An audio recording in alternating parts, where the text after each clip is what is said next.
We are left with 4 minutes, but maybe that 4 minutes should be for, it might be 3 minutes now, might be my opening and making us ready to start with the debate. I can see that the minister is looking at me. She's saying I'm delaying the proceedings. But we only have 3 minutes.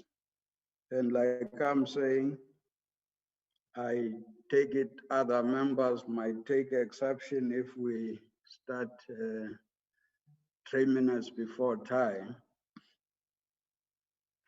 Otherwise, I'm ready.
Honorable members, this is the time now. I would like to take this opportunity to welcome all members who have managed to log in. And can I allow an opportunity for silent prayer or meditation?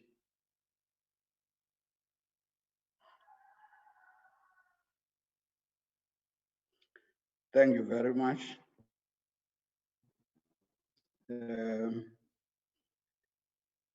Honorable members, before we proceed, I would like to remind members about that this visual mini plenary is deemed to be in the precincts of the of Parliament, and for debating purposes will be guided by the rules as we know them. And in addition to the rules of visual sittings, the rules of Parliament would apply, and the members enjoy the same powers and privileges that they enjoy in the House. Anything said in this visual platform may be ruled on. Members are asked to mute unless recognized to speak, and members may make use of the icons on the bar at the bottom of their screens to put up your hands or to raise any points of order. But would, as much as is possible, discourage. We shall now proceed to the order, which is debate on vote number 29, agriculture, land reform, and rural development. I now recognize the Honorable Minister Ednist.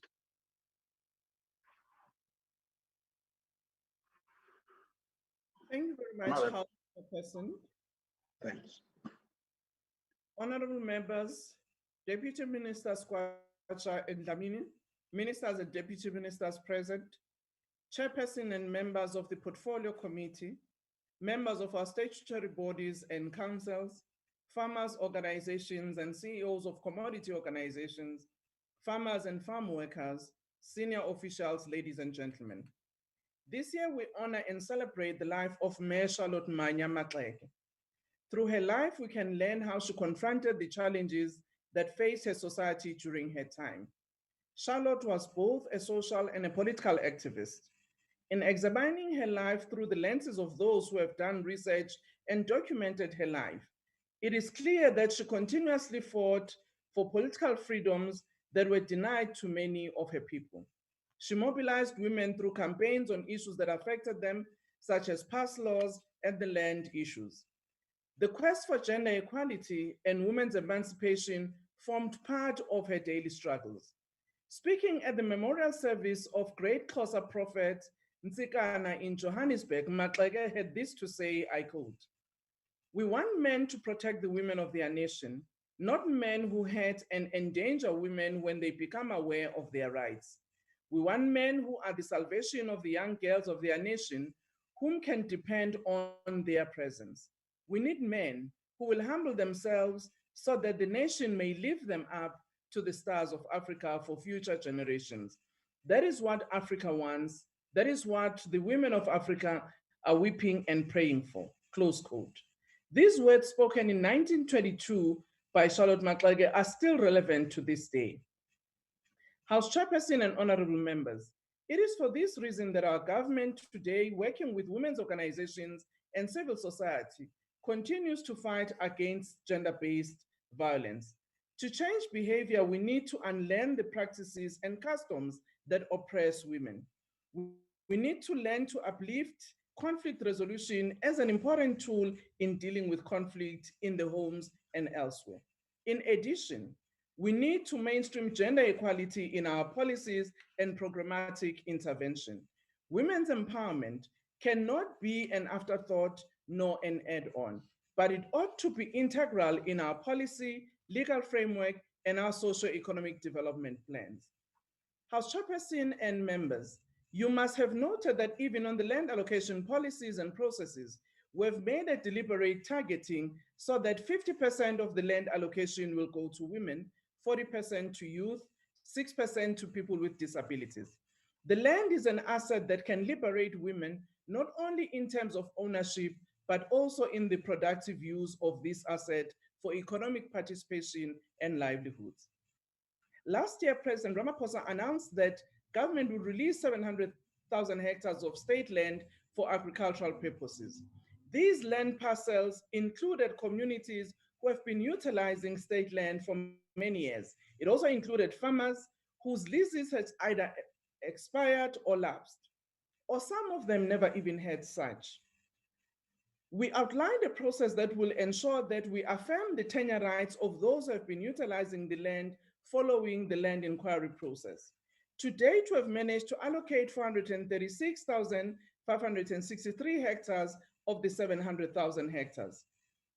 The department to date has actually allocated about 563 hectares to those who have been allocated and who have met the criteria. 53,880 hectares comprising 78 farms were allocated to 211 women. 14,251 hectares comprising of 18 farms were allocated to 131 youth. 842 hectares comprising of one farm was allocated to a person with disability. We still continue with that process, and I hope the statistics in terms of gender dimension will also improve. There are 116 farms totaling 127,743 hectares, which are occupied by communities. Given the nature of how this land has been utilized, we have not achieved maybe the 50% allocation that we had set for ourselves. On the other forms of land redistribution, through proactive land acquisition, labor tenants, and trunker, the Deputy Minister of Land Reform, Deputy Minister Skwacha, will have detailed on how we have performed on this issue. On the labor tenants, Honorable House Chairperson and members, I wish to report that Professor Levine was appointed by the Land Claims Court as the Special Master for Labor Tenants in order to work with the department in resolving the 9,033 remaining claims out of the 20,000 that were lodged. The Special Master working with the department has tabled the execution plan in the Land Claims Court on how in the 5 years these claims will be resolved. House Chairperson, I need to indicate to this House that the labor tenants plan has been informed by the provincial visits that the Special Master has undertaken in order to familiarize himself with his team on the extent of the labor tenancy challenges in our country. During these visits, the Special Master met with labor tenants, civil society, as well as farmers. On the 17th May 2021, which is next Monday, we will be having a workshop in Paul Petersburg where all the stakeholders will participate in coming up with ideas and plans that will make this plan succeed. This will include development support for the labor tenants who will receive the land as a result of the resolution of their claims. Honorable House Chairperson and honorable members, land restitution continues to be a matter of concern. We indicated our commitment to accelerate the resolution of older claims. In the past financial year, we've settled about 240 claims, which covered both rural and urban claims. The District 6 development, which is another area that has been topical, is continuing. And though we were disturbed by COVID-19 pandemic, we are committed to ensure that by June this year, we allocate about 108 housing units on phase 3 to the qualifying beneficiaries and prioritizing the elderly in that regard. House Chairperson, honorable members, the management of farmland leases has caused concern from farmers, financial institutions, would-be investors, and members of this very House. The Ragatse, Klute, and Zegana matter, though resolved, have amplified the need for a complete overhaul of our system of property management as a department. We've also noted that some of the farms in Rustenburg here in Gauteng, which are under claim, have actually created concern from farmers. Noting these challenges brought by the development of the farms, particularly as a result of restitution, government will ensure that farmers with valid leases in this area will continue to farm, and we will allocate them land that is not encumbered. The department would look at how we can support these farmers going forward, because for many years, they've actually been successful. The deeds registry will also ensure that farm leases that we now issue going forward are going to be registered so that they can give comfort to our financial institutions and interested investors. House Chairperson, land delivery is vital in reversing the land inequality in our country. However, the productive use of the land is an important function. In the past year, agricultural activity was critical in providing food security for the nation as well as our region. The performance of the sector remains positive throughout the year. In tabling this budget, it is essential to give an agricultural outlook. In 2021, the outlook on agriculture remains positive, and we expect the sector to show strong growth figures and create employment.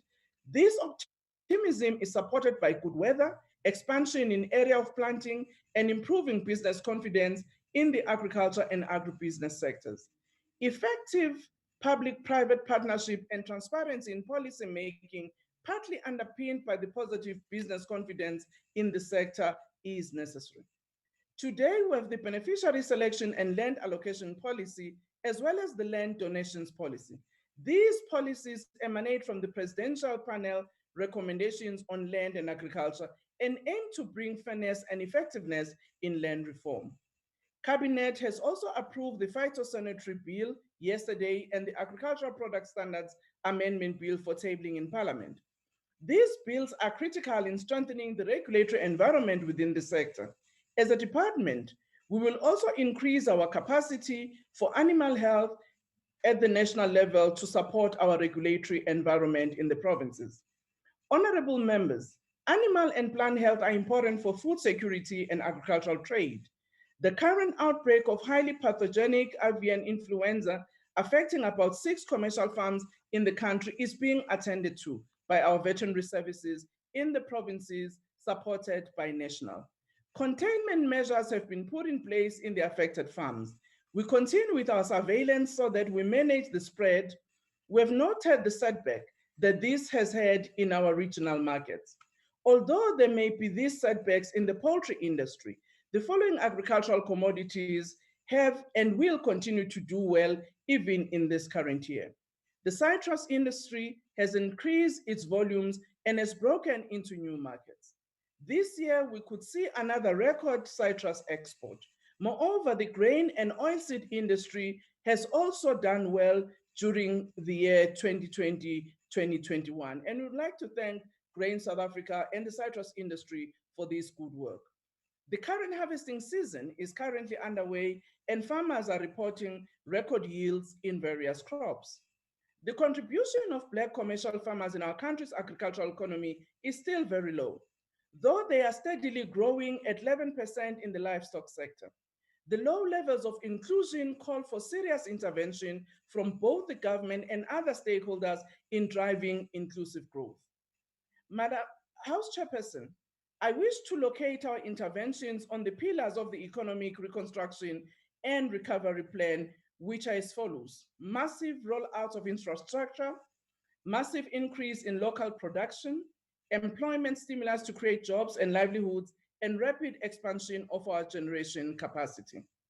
On the employment stimulus to create jobs and livelihood, our department was allocated 1 billion to support subsistence farmers. Currently, 53,000 subsistence farmers have been approved. About 1,434 unemployed graduates and NARISEC youth were enrolled to assist in the verification of application. A total of 1,209 of these young people will continue to do monitoring and evaluation of the program. The issue of agricultural infrastructure remains important, in particular, infrastructure that support local production. Together with the MEC of Agriculture in the Western Cape, we will unveil the irrigation infrastructure in Ebenezer that will assist the emerging farmers who have benefited from the land claim. We will continue with the rehabilitation of irrigation infrastructure and consider a new irrigation system that will expand land under irrigation. In areas where water challenges remain a challenge, we will ensure that we support farmers with boreholes and other means of water harvesting. Deputy Minister will have detailed information on the infrastructure development under rural development. I'm also pleased that the Ministry of Water Affairs have actually developed a mechanism on how to support smallholder farmers. And we hope that this intervention by the Department of Water Affairs will put us in good stead to actually grow and commercialize Black farmers. Massive increase in local production remains necessary. In agriculture, this will require a combination of interventions as well as different support systems. Some of these interventions are increasing land under production. This will mean cultivating land that has been given to individuals and communities through a varied number of our land reform programs and those in communal areas. It would also mean strengthening our extension and advisory services. The importance of extension services in agricultural development cannot be underplayed. In the seminars that I've concluded in the 9 provinces since April to now, I was able to meet over 2,000 farmers online, as well as agribusiness people. And in all of these seminars, there was an emphasis on the importance of agricultural extension services. It would also require us to collaborate with private sector and individuals who are willing to be mentors as well as able to give offtake agreements to those who are producing. Honorable members, such partnerships can work if structured well. This morning, I was with Tiger Brands in Nigel, Gauteng, where they have been working with Kumoya Tsabo in supporting the commercialization of Black farmers. About 5 of these farmers who are participating in this program have received a 30-year lease from our department. In total, there are 10 farmers that are involved in this program of Tiger Brands known as Aggregate Propeller. An investment that has been made by Tiger Brand in this program, it's about 40 million rand. And they've committed today that they are willing to partner with us in supporting 100 new Black farmers who will actually work with them together with us as government in the commercialization process. There are a couple of other private sector companies and individuals, such as Lusanda Muletana of Kumoyatabo, and other many who are in the space who are willing to work with government in order to leverage our resources in the development of Black farmers while ensuring that we give meaningful support to those who are beneficiaries of land reform. It is also important to strengthen our agricultural financial services to support production. House Chairperson, Land Bank remains an important institution in supporting the agricultural sector, and we will do anything possible to secure its future. My department is working closely with the National Treasury to work out a sustainable financial model that will ensure that the bank continues to fulfill its mandate. The finalization of the department's partnership with our banking sector on the blended finance facility is actually on course. The department relaunched the blended finance scheme in March this year to leverage private sector to support investment that will unlock and enhance agricultural production, agro-processing, and comprehensive land acquisition by Black producers through deliberate, targeted, and well-defined financial and non-financial interventions. This approach will enable the department to collaborate with development financial institutions, private sector financial institutions, and commodity organizations to mainstream the participation of Black producers along the agricultural value chain. The agricultural research is important. The International Food Policy Research Institute conducted a study and found that, and I want to quote what they say, extensive empirical evidence demonstrates that agricultural research and development investments have greatly contributed to economic growth, agricultural development, and poverty reduction in developing regions over the past 5 years, 5 decades rather, close quote. The Agricultural Research Council will utilize the parliamentary grant to focus on the development on scientific solutions, inclusive of the development of new technologies and crop varieties, enhancing quantity and quality of agricultural produce, devising climate change adaptation and mitigation strategies, increasing sustainability, reducing consumer food prices. The ARC will also be training at least 600 NARISEC participants and continue to train young scientists through the professional development program to attain higher degrees, such as the PhDs and master's degrees to applicable agricultural sector related careers. In strengthening our climate change response and biosecurity challenge, the impact of climate change and human migration affects the outbreak of pests and diseases. Of late, South Africa has had outbreaks of brown locust, exotic fruit flies, African swine fever, and foot and mouth diseases. Putting up early warning systems, rapid response mechanisms, and control measures are important for our country to protect production, environment, and trade. Relating to FMD, the ARC has now approved the implementation plan for the design, construction, and commissioning of the new foot and mouth disease vaccine production facility. Very soon, we will be breaking ground upon obtaining the necessary municipal approvals. Upon completion, this facility will provide the country with an important tool to combat the outbreak of foot and mouth disease and accelerate livestock production to adequate markets, access, and trade. We therefore urge the ARC to accelerate the process towards the construction. The on-the-spot biological products will also, as part of improving its services, offer in animal health solutions, work towards concluding its construction of their GMP facility. I must say, honorable members, that in order for us to have a template of our interventions, the master plan serves as a mechanism for collaborative planning between the private sector, government, and farmers. Of importance is the agreement on the vision as well as the targets to achieve such a vision. After recognizing the different challenges constraining the growth and development of commercial and emerging farmers in the country, we actually agreed to develop an agriculture and agro-processing master plan. And what we have worked together with the industry as well as farm workers and farmers is agreeing on what is our vision statement, which we call the theory of change. This theory advocates for a coexistence of commercial and emerging farmers to promote the agricultural and food sectors on a new growth trajectory that can ultimately contribute to taking South Africa's economy out of the middle income trap. The conceptual framework for this master plan has been concluded, and we have agreed with the social partners. What is left now is actually the development and agreement on the targets. On the cannabis and hemp master plan, the legislation and commercialization of cannabis have been at the forefront of public debate and on top of the agenda of policymakers, not only in our country, but globally.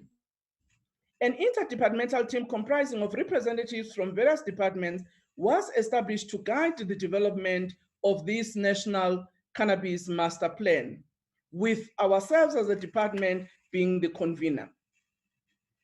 The Cannabis Master Plan is being presented to NEDLAC before the end of May. And as the department, working with the Department of Justice, we've agreed that by October 2021, we will begin issuing and monitoring permits for the production of hemp in South Africa as the first instance. And we hope that the Portfolio Committee on Justice will actually fast track the removal of hemp from the drug trafficking legislation, so that we can indeed move with speed with commercialization of hemp as the first phase. On market access, House Chairperson, the NAMC is currently driving research, intelligence, and trade and market policy advisories, and these are used for market access processes. In the past 11 months, the NAMC has advised the International Trade and Administration Commission on the optimal setting of tariffs, taking into account the impact on consumer prices and local production, particularly on poultry, sugar, and wheat products. This year, working with the Department of Trade and Industry and Competition and International Relations and Cooperation, we're devising measures to take full advantage of the Africa Continental Free Trade Agreement and other multilateral and bilateral opportunities in the fields of agricultural trade. All of this will be supported by strengthening our governance and proper management of public resources. The process of strengthening governance in the department and state-owned entities is proceeding. The new boards at the Agricultural Research Council, Onderstpoort Biological Products, Perishable Products Export Control Boards were put in place in 2020.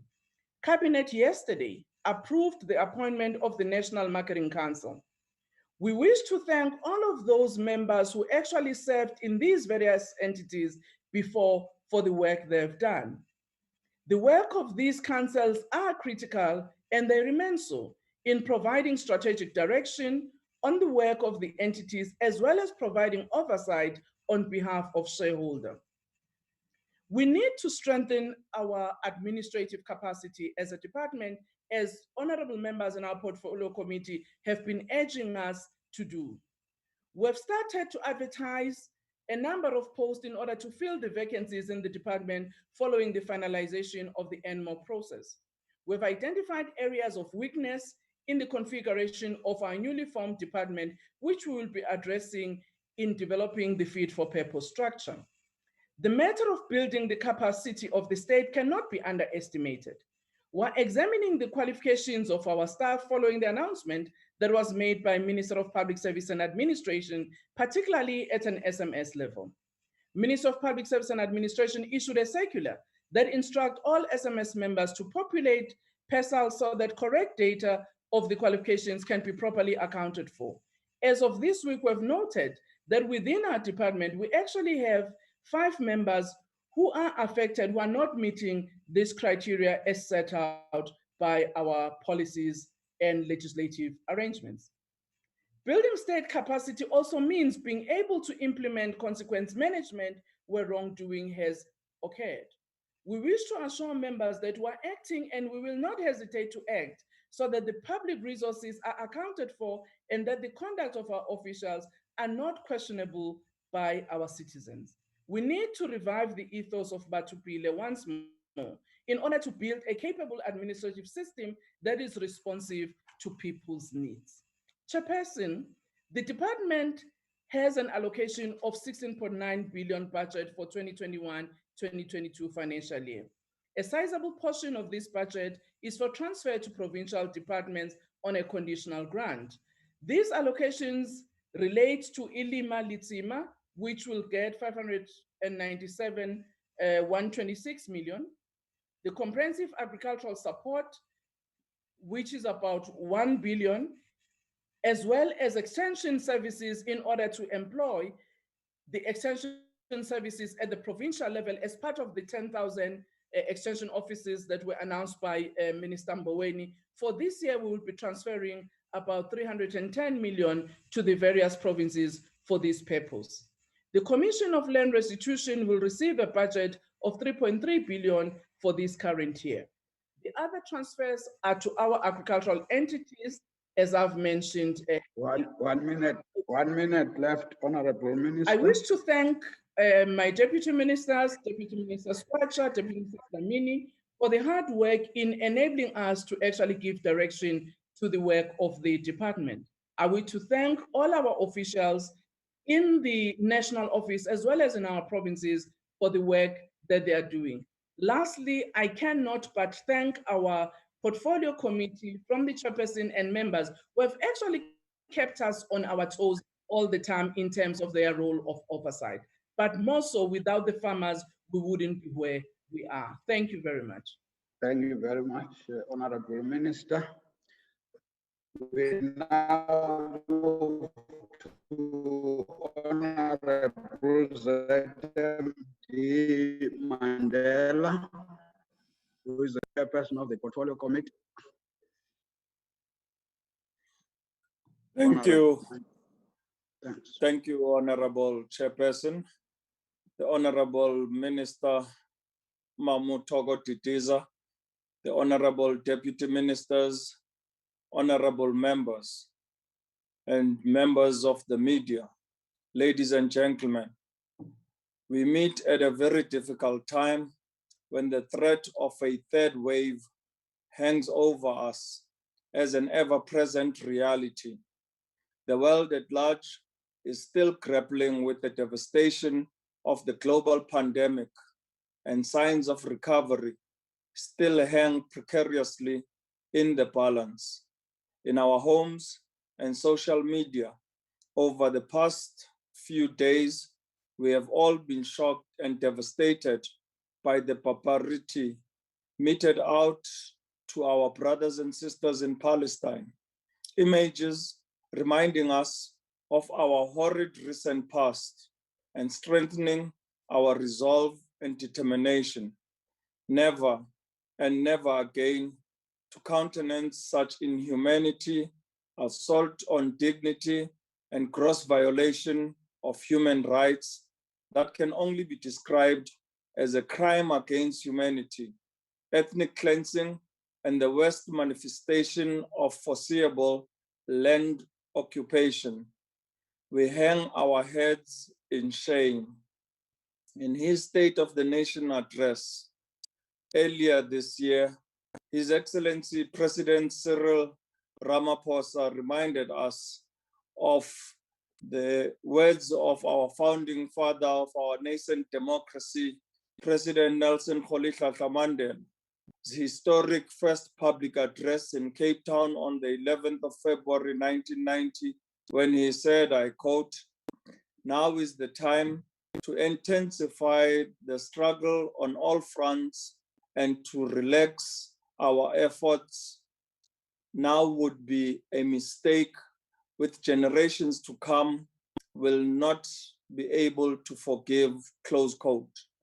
Our consideration of this budget vote 29 must be seen as an important part of our determination to intensify the struggle on all fronts, or as President Ramaphosa reminded us, that I quote, "In counting the great cost to our society over the past year, we may be tempted to lose faith, but we can get through this because we are a nation of heroes," close quote.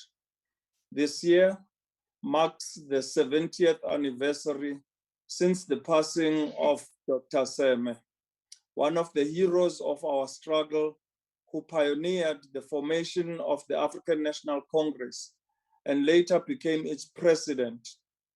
Dr. Seme also established the Native Farmers Association after having bought 3 farms and later started selling plots to Black people for settlement around 1927.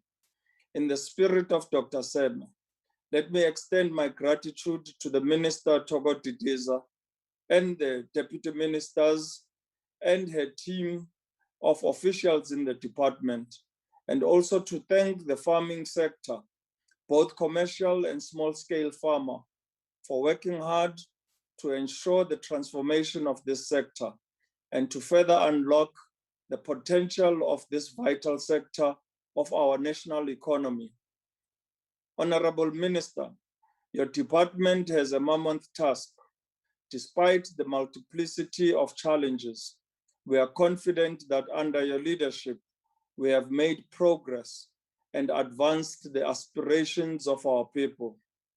Honorable Chairperson, we are in the 6th session of this democratic parliament and have nearly passed the halfway mark of the current 5-year strategic framework period, in which we have prioritized the acceleration of land reform, catalyze rural development, and improve agricultural production to stimulate economic development and food security. Each of these priority focus areas demonstrate good progress over what was achieved during the 5th session, but we must yet do more. A lot more, for the expectation of our people are great, and the consequences of failure, regression, non-delivery is inconceivable.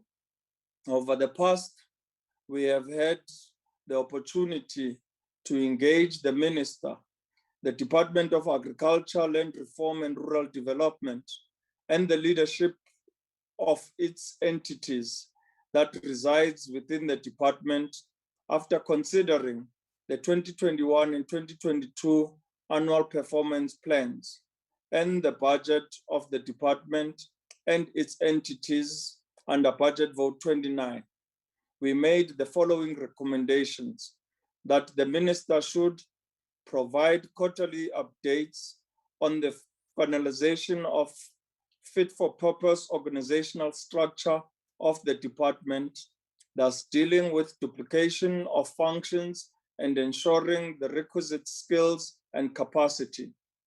Submit to Parliament an updated legislation and policy review program with clear timelines to ensure the development of an action plan to review, streamline existing support and conditional grants into an integrated producer support program. This action plan to be aligned with the department's new mandate and farmer production support units, to strengthen reporting guidelines and develop monitoring and evaluation frameworks for conditional grants, fund transferred to entities and the land bank. Additionally, to M&E frameworks, ensure that the department signs service level agreements with the land bank, the IDC, and other relevant commodity or partner organizations, particularly for the implementation of the Blended Finance Initiative, the Agri-BEE Fund, and the Land Development Support Program before such funds are transferred. In the absence of the necessary accountability frameworks, transfer of funds should be withheld. To ensure that the department collaborates with ARC to develop a strategy for sourcing support for the continuation of the National Red Meat Development Program, which was previously implemented by NAMAC and played a crucial role in improving communal livestock farmers' profits by linking them to markets. To strengthen the department's contribution to the implementation of the national policy on food and nutrition security by streamlining food security initiatives and measuring impact of interventions. Fast-track the participation of the agricultural sector in the trade agreement on African Continental Free Trade Area, while ensuring protection of local producers for unfair imports and capacity building of smallholder producers to enable their full participation in the agreement on the Africa Free Trade Agreement. To make presentations before the Committee on Government Financial Support Services to the agricultural and agro-processing sector from the 2020-2021 to 2021-2022 financial years, and the presentation should demonstrate coordination of these funds in order to prevent double dipping by some beneficiaries. To ensure that the Chief Land Claims Commissioner submits comprehensive quarterly reports to Parliament on the roadmap to the autonomy of the Commission and report on the finalization of old ordered land claims, and to ensure that the Ingonyama Trust Board and the Ingonyama Trust officially tables its 2021-2022 budget in Parliament. To fast-track the finalization work on the review of the Property Valuation Act and ensure that the vacancy positions of the Valuer General and the Chief Operating Officer are filled, to enhance capacity to support communal property associations in line with the CPA Act. In conclusion, Honorable Chairperson, let me reiterate the words said by His Excellency President Nelson Rolihlahla Mandela when he said, I quote, "At last we can look our ancestors in the face and say, your sacrifices were not in vain. The time has come to correct the wrongs that colonial invasions brought on our communities. True to the mandate given by the ANC, let me echo today the words of the same words that President Nelson Mandela would have said. At last, we as the people look our ancestors in the face, and in addressing land hunger, we seek a solution that is generally acceptable to all, an approach that eliminates the suspicion, mistrust, and anger that have characterized land disputes over the years. The ANC supports this budget vote 29. I thank you. Thank you very much, Honorable Member. Can I now call upon Honorable Steyn? Thank you, Chairperson. Chairperson, let it be clear, the Democratic Alliance supports land reform and would keep on fighting for just and equitable land transformation. This speech is in recognition of Mr. David Ragase, who was brave enough to walk hand in hand with the Democratic Alliance in a legal battle with the state over property ownership. The brave stance taken by Mr. Ragase has opened the door to many other Black farmers who are now fighting the same battle for land ownership in South Africa.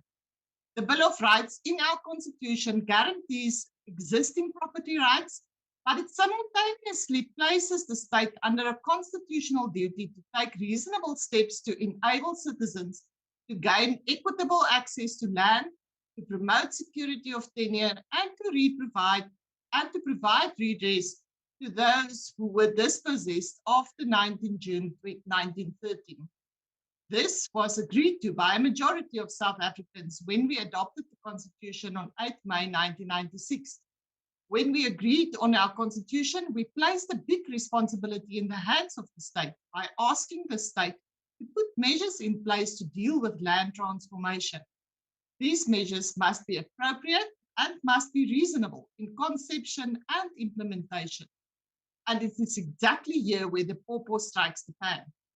Chairperson, the implementation of land reform needs a capable state with clear and implementable policies. The chopping and changing of policy direction has caused havoc in the land reform space. No one is even clear what policies is currently used for beneficiary selection. We have no proper and updated database of current land reform beneficiaries or even a list of available state land.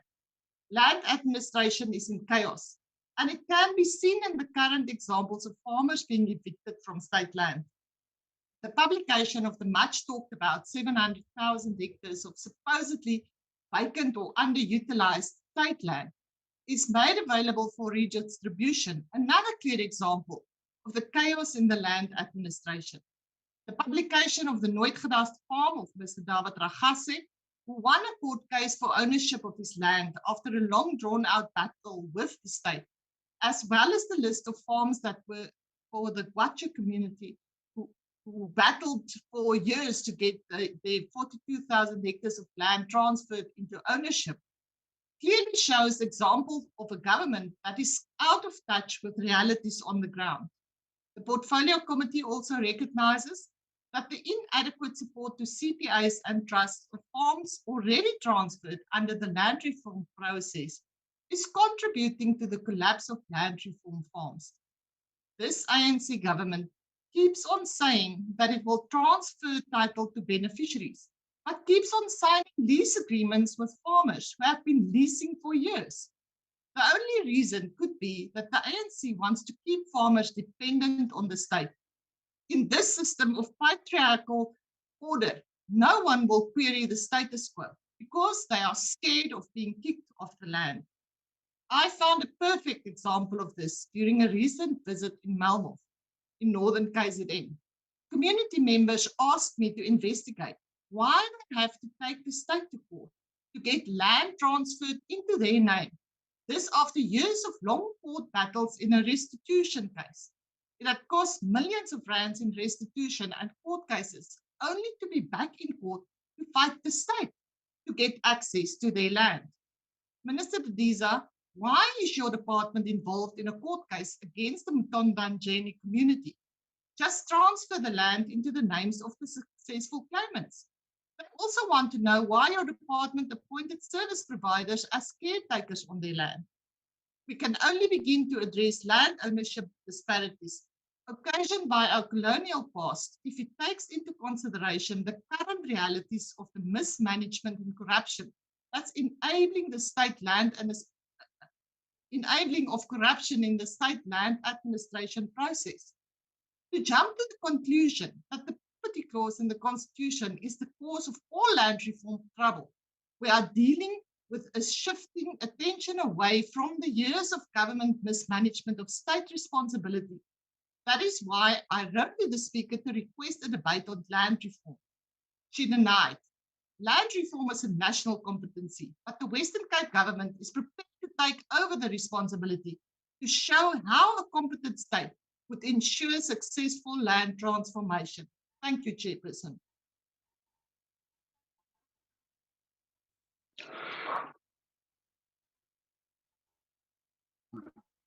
Thank you very much.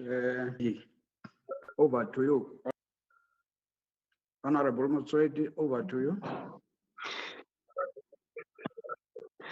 Chairperson, the EFF rejects budget vote 29 of the Department of Agriculture, Rural Development and Land Reform. It is now 27 years since the country attained political freedom, 25 years since the adoption of the Constitution, and 23 years since thousands and thousands of people in the country lost their land restitution claims. In 1994, you promised the return of 30% of the land back to Black people by 1999. Today, less than 10% of the land has been returned to Black people. The few parcels of land that have been returned to Black people have been systematically run down by your incompetence and your shameless hatred to Black progress. Today, your department faces more than 2 billion in lawsuits from Black farmers who have been frustrated and evicted from farms owned by your department.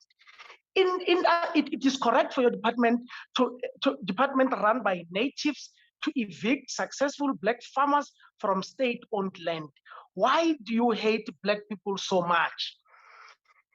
Not only have you evicted Black farmers from the farms, they have been not only have you evicted Black people from the farms, they have been farming profitably. You have also failed to protect vulnerable farm workers and farm dwellers who are treated as slaves by white farmers across the country. Black farm workers are evicted on a daily basis from farms they were born and grew up in. Black farmers are paid less than a minimum wage. They don't get their leave days. They get paid with wine in vineyards of the Western Cape. Pregnant Black women are not given their maternity leave. All this is happening because of your chronic fear of white privilege or white people. As if it was not enough, Minister, you run an administration that is woefully incompetent with no appreciation of the crucial importance of your office in the transformation of this country. You are yet to finalize land restitution claims that were lost in 1998. Many of those responsibilities for lodging those claims died even without seeing their claims processed. In few instances where you claim that these restitution claims have been resolved, such as the case of the Ndabeni land claim in Cape Town, people have been refused the right to settle or use their land in a manner that would benefit their communities. You have deliberately sought division in communities in order to allow whites to continue exploiting land that belongs to our people. All these challenges can be resolved, and our proposition has always and will remain as follows. We must amend the Constitution to allow for expropriation of land without compensation. This must be an unambiguous amendment, not this obfuscation that have been proposed by the ANC that makes reference to vague notions of nil compensation. Any amendment to the Constitution that maintains the status quo must be rejected. There must be an ambiguous commitment to add private ownership of land in the constitutional amendment. Land is not a commodity. It is a public resource that must be enjoyed by all, and not only who have resources to buy it. Part of the amendment must include the end of land restitution as a land reform program. We rather need to have a strong land redistribution component driven by a capable and unwavering state. All farms currently owned by the state must be made available to Black farmers on long-term leases. And these farmers must be supported with extension services and business support services. Land in urban areas must be rapidly released to cater for the growing need of land for settlement. And in the meantime, there must be an immediate end on the eviction of people who have occupied land for settlement. I think I must repeat this, Minister. There must be an immediate end on the eviction of people who have occupied land for settlement. Rather, municipalities must be forced to provide services for this settlement. These are basic minimum demands that will get our land reform back on track. We don't need you to hide behind. South Africa is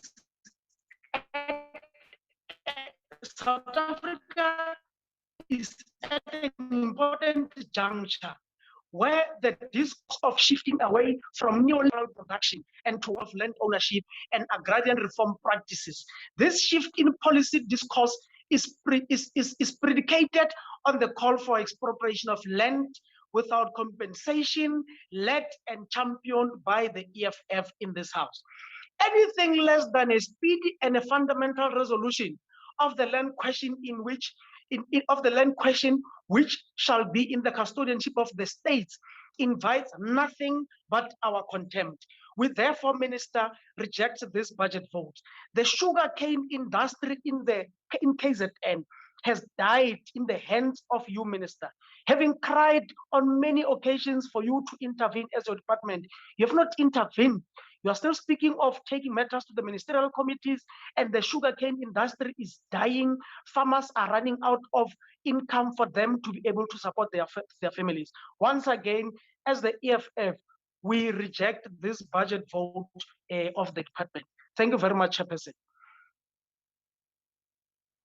Thank you very much.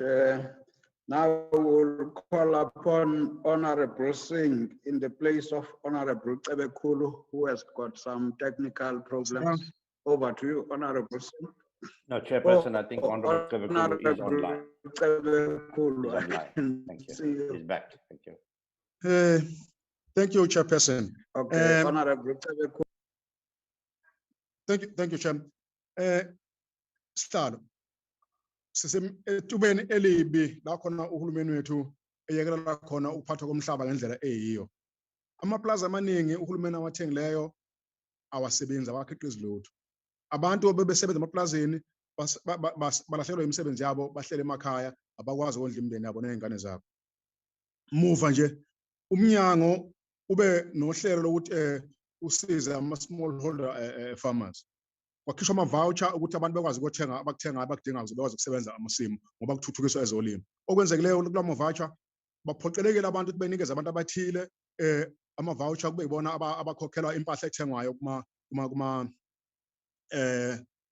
ey'khungweni eliphatisa into zezolimo. Bese emva kalokho kube khona imali ehleshwayo kulawo ma-voucher abantu. Usize esibhekene nalo kodwa kube kuthiwa kusizwa abantu. Honorable members, now more than ever, our government needs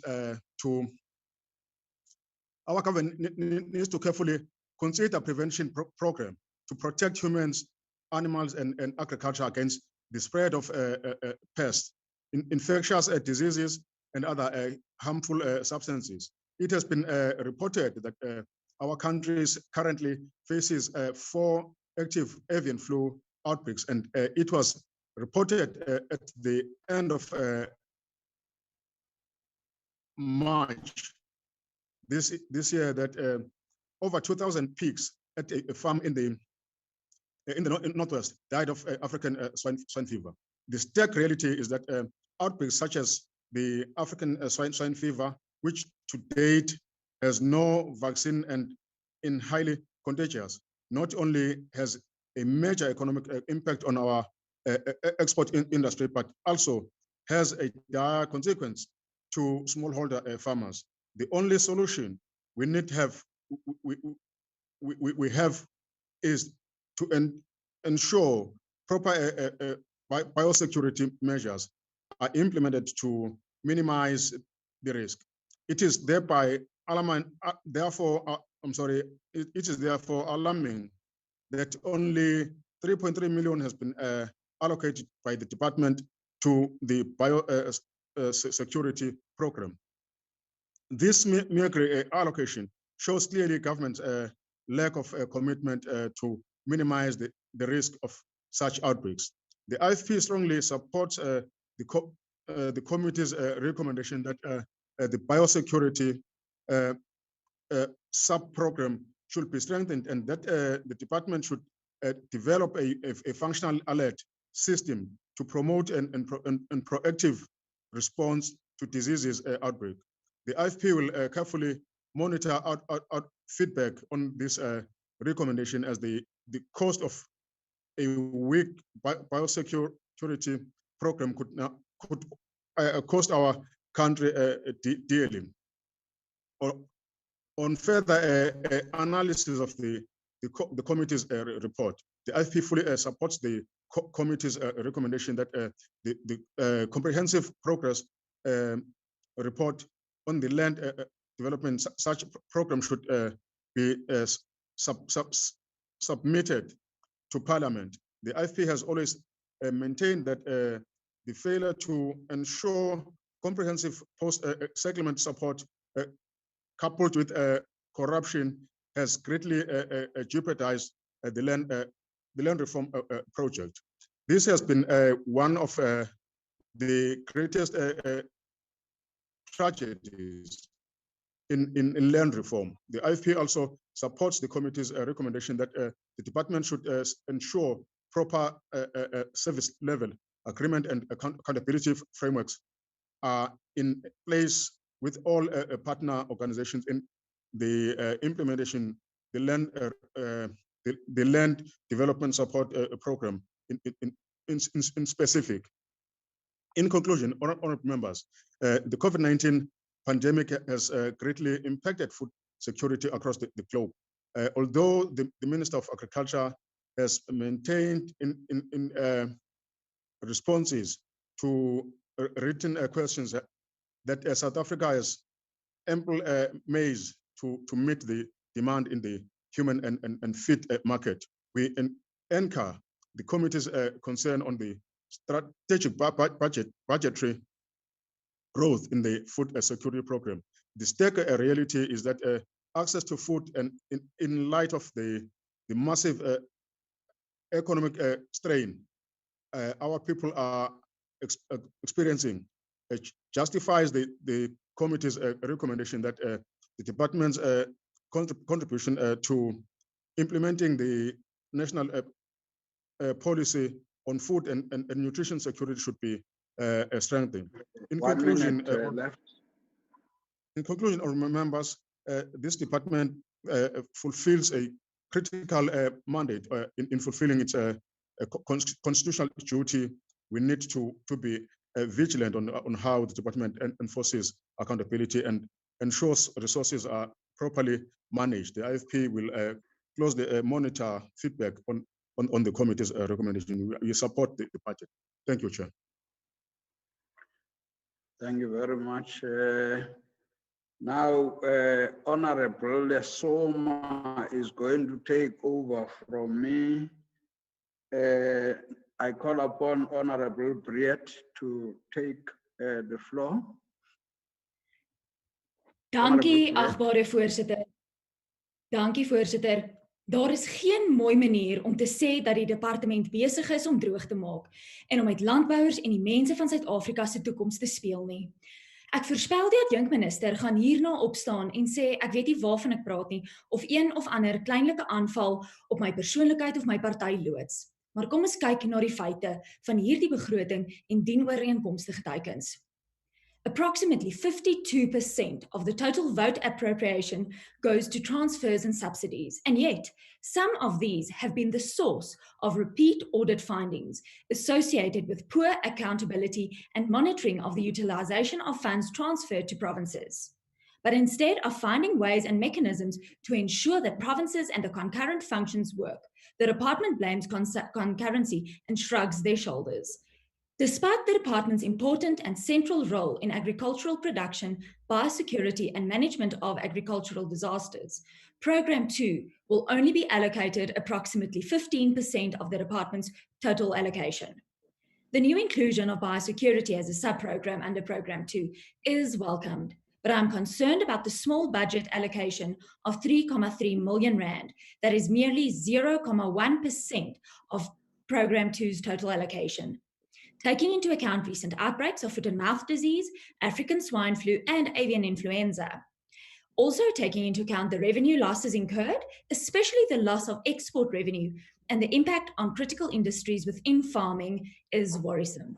These losses incurred also have a significant impact on job creation within this sector. Something that has also been troubling me, Chair, since the last interaction we had with the provincial departments of agriculture, and has me even more worried now, taking the budget into account, is climate change and our preparedness within this department to mitigate the impact of natural disasters related to climate change.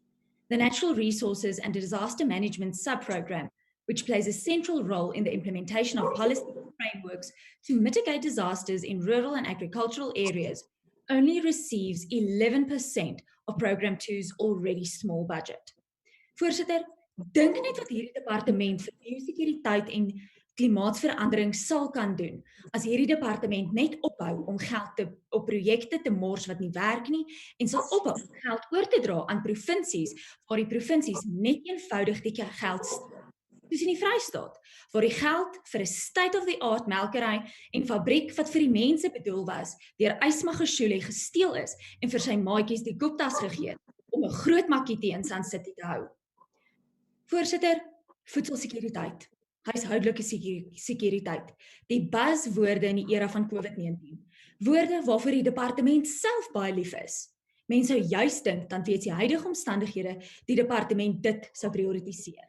In die lig van die huidige hongersnood is die stagnerende begrotingsgroei vir die subprogram van voedselsekuriteit kommerwekkend. Nog 'n rede tot kommer is dat alhoewel die departement 'n mandaat het vir die implementering van die nasionale sekuriteitsplan, die departement geen raamwerk of teikens daar gestel het om voedselsekuriteit te meet nie. Hoe gaan ons dus ooit werklik voedselsekuriteit en veral huishoudelike sekuriteit aanspreek? Furthermore, we once again trust the Land Bank with 385 million rand for this financial year alone. That is 1.2 billion rand over the MTF.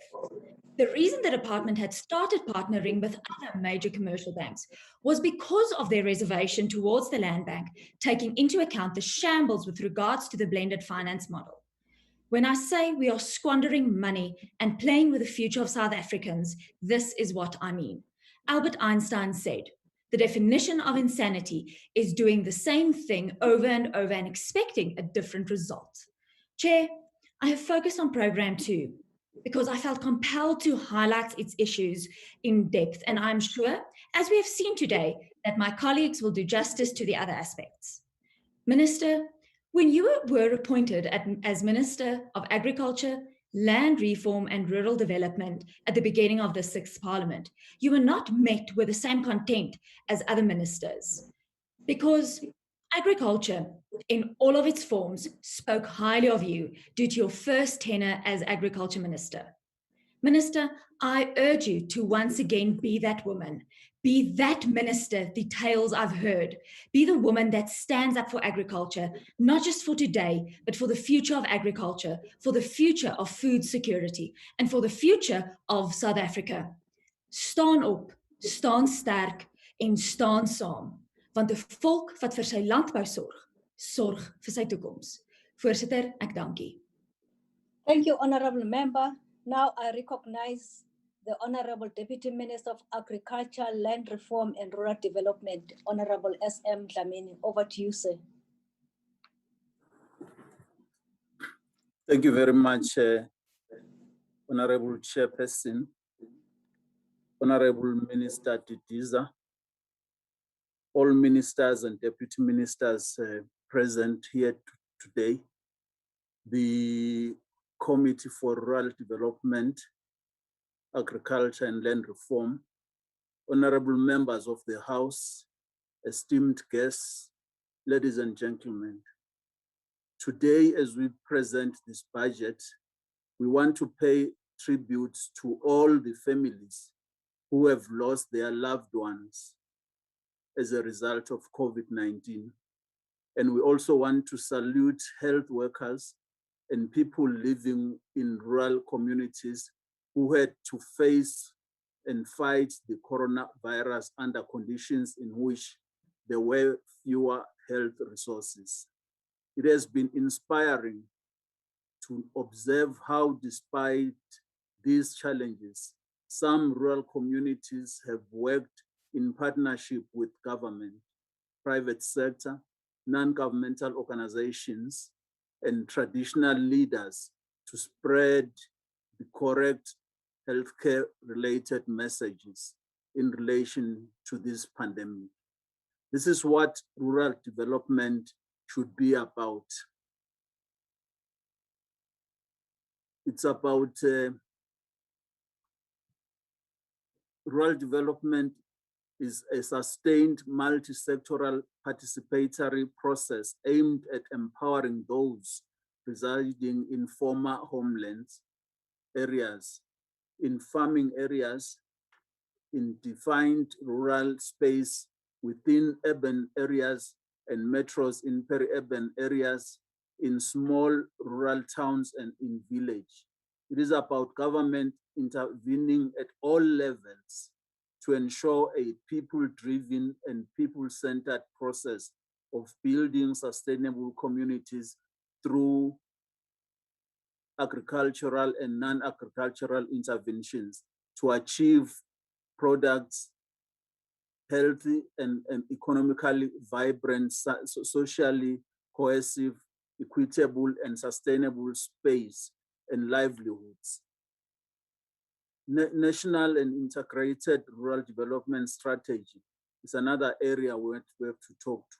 According to Stats SA High, the provinces with the highest head count of adult poverty are Limpopo, which is at 67.5%, Eastern Cape 67.3%, KwaZulu-Natal 60.7%, and Northwest 59.6%. For these four provinces, significantly more than half of their population were living in poverty.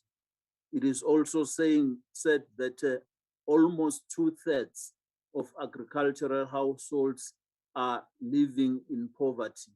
It says that almost 2/3 of agricultural households in KZN is 24%, Eastern Cape is 20.7%, and Limpopo 16.3% combined.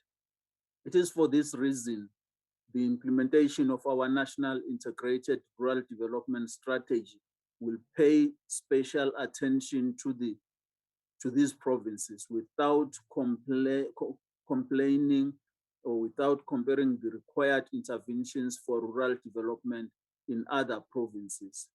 This year, we will be visiting our provinces, not to ask what our people want.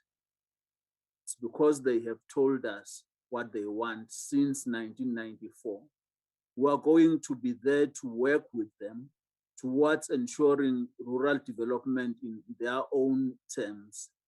As the department, we are currently adopting an intergovernmental approach, and we are re-strategizing on how to optimally utilize existing government programs and other funding to unlock economic opportunities in various rural districts.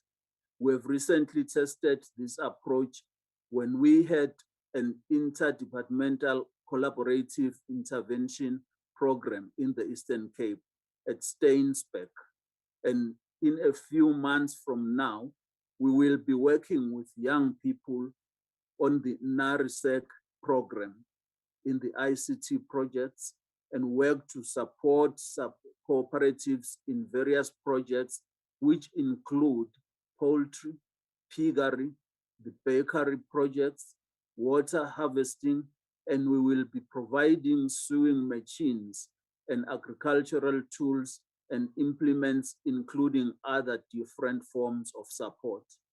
The revised National Integrated Rural Development Strategy considers the central thrust proposed in Chapter 6 of the National Development Plan, which includes the following: capitalizing on agriculture as one of the main economic drivers of the rural economy through the Agriculture and Agro-Processing Master Plan, making land reform work through improved rural governance systems, improved land administration, land access for further economic opportunities, proper beneficiary selection processes utilizing existing rural farming networks and improvements, developing non-agricultural activities with key sectors including technology, mining and tourism, building human capital social security, food security, and basic services, revitalizing rural towns and improved rural governments. Part of the practical work we will undertake as part of our rural development strategy, linking emerging rural producers of farm and non-farm products to markets and appreciate value chain through the agriculture and agro-processing master plan and the implementation of farmer production support units, facilitating business development services for rural enterprise through programs such as comprehensive agricultural support programs, assisting rural women, people with disabilities, and youth through targeted capacity building and enterprise development support, and actively promoting procurement policy that favors women and youth.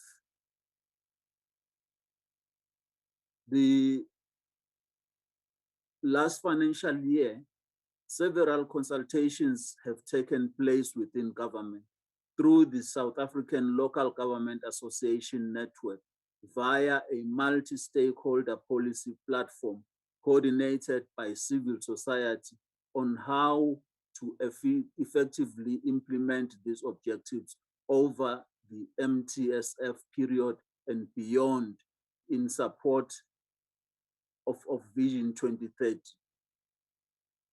We have conducted our studies, consulted our people both from inside and outside of government. Work undertaken in 2020-2021 financial year, farmer production support and rural infrastructure. Honorable Chairperson, in the last financial year, we committed to support 15 farmer production support centers with the necessary infrastructure to make them functional. We are pleased to announce that we have supported one project in the Eastern Cape, in Zanyokwe, 3 in Free State, namely the Odensdal-Ross, Sprengfontein, and Kronstadt, 4 in KZN, in Pomeroy, Matleng, Mkupula, and Hluhluwe, 2 in Limpopo, and Tawung in the Northwest, and the Ebenezer in the Western Cape, as it's mentioned earlier on. A total of 64 infrastructure projects to support the production and other socio-economic infrastructure. NARISEC work, as the minister mentioned earlier. The department Honorable Deputy Minister, kindly just wrap up, please. Thank you. Thank you, Chair. It's just a point on NARISEC on the jobs that have been created there.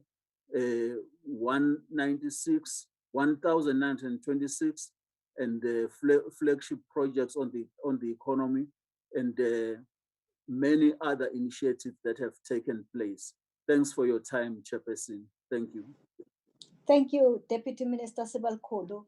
Now I recognize Honorable Trink from ACDP. Honorable Trink. Thank you, Honorable House Chair. Noting that the Honorable Mandela raised the matter in this debate, let me indicate that the ACDP recognizes the right of any sovereign nation, including Israel, to protect itself from unprovoked attacks. No nation, when it comes under enemy fire of thousands of rockets, can sit by leaving its innocent citizens defenseless.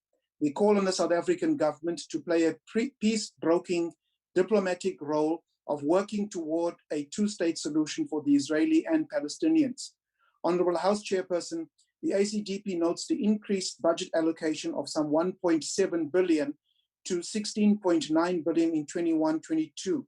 The ACDP notes some of the noble departmental outcomes, which includes improved governance and service excellence, spatial transformation and effective land administration, redress and equitable access to land and producer support, increased production in the agricultural sector, increased market access and maintenance of existing markets, integrated and inclusive rural economy, and enhanced biosecurity and effective disaster risk reduction.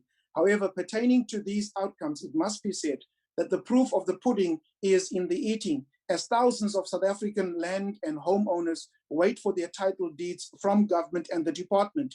And farmers like David Bagase had to wait almost 20 years for the Department of Agriculture to honor its word to sell the Noordgedag farm that he had leased for over 28 years.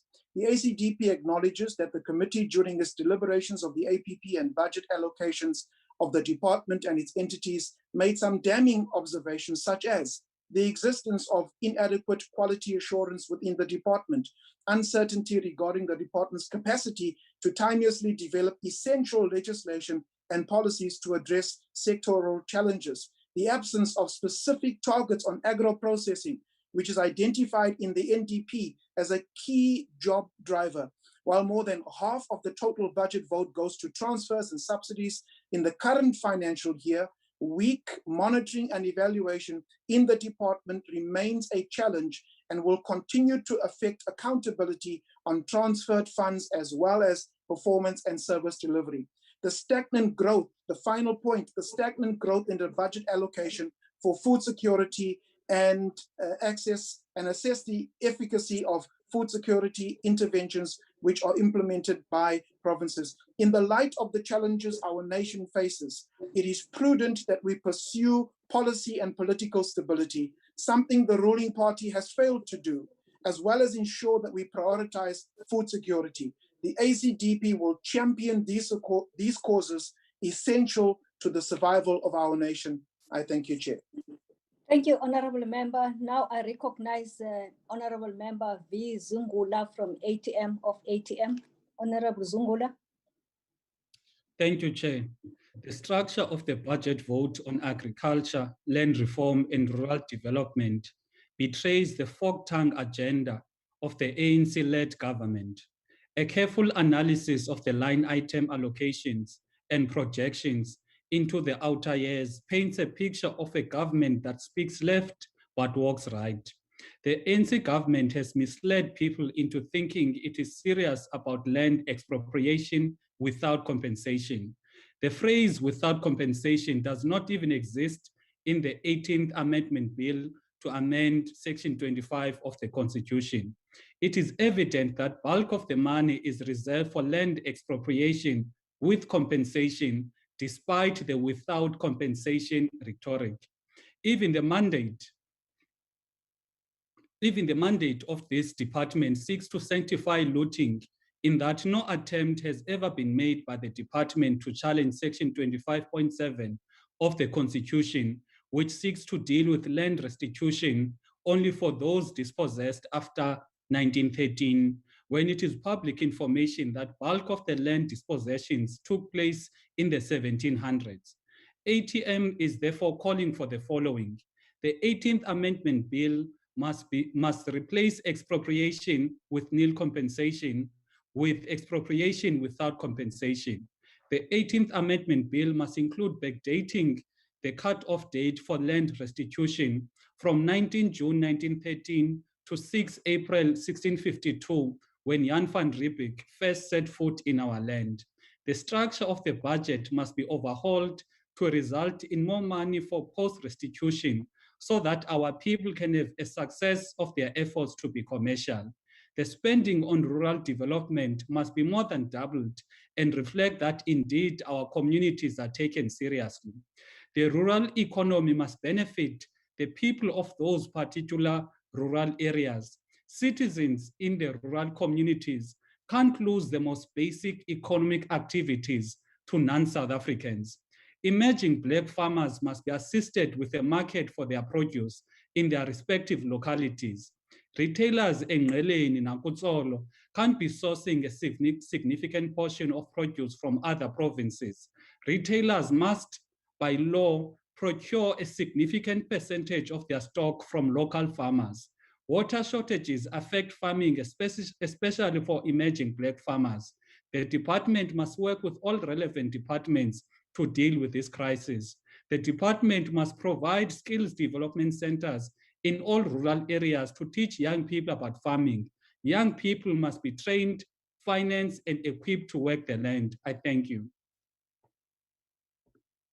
Thank you, Honorable Member. Now I recognize Honorable Bambama from the DA. Honorable Bambama. Thank you, Chair. On 26 April 2021, during an oversight visit to Sunnyside Farm in the Eastern Cape, I was met by the stench of rotting meat.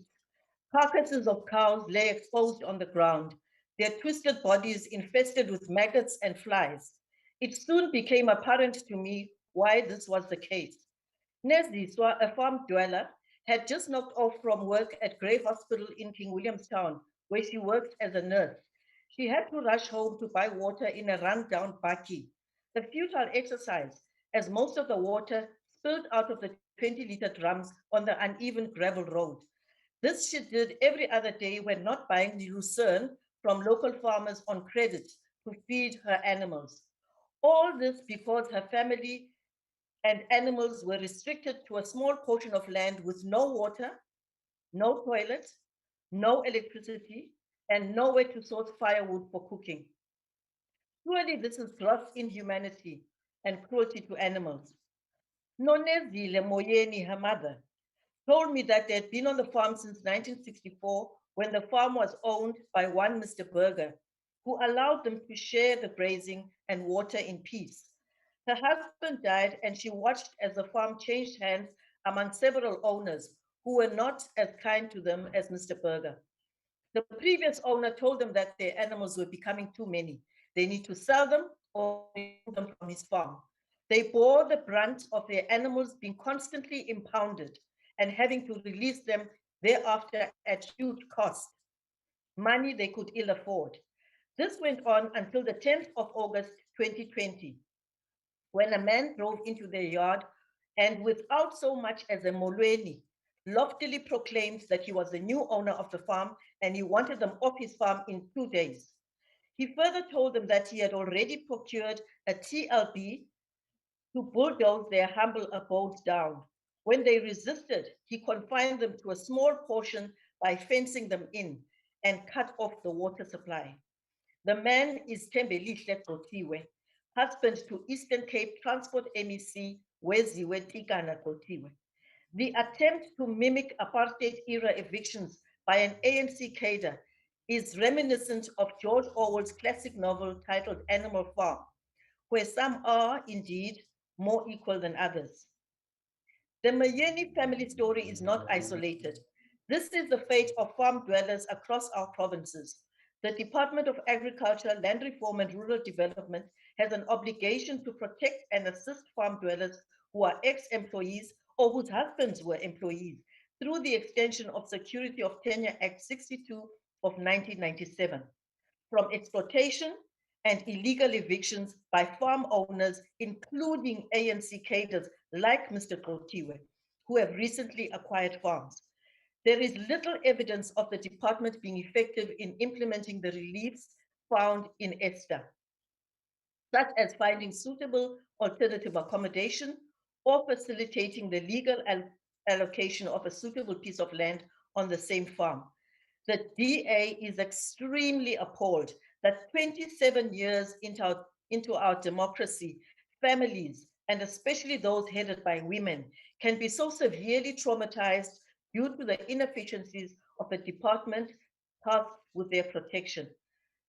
Minister Didiza, the Democratic Alliance demands justice for the family of Nonezile Moyeni and her animals, which are dying on a daily basis.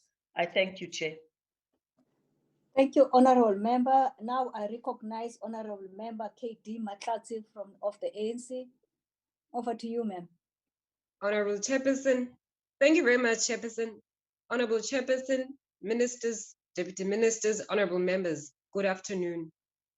Honorable Chairperson, as an ANC Member of Parliament, it gives me a great joy to take a good notice of progress made by government towards resolving the most pertinent question of the day, the land question.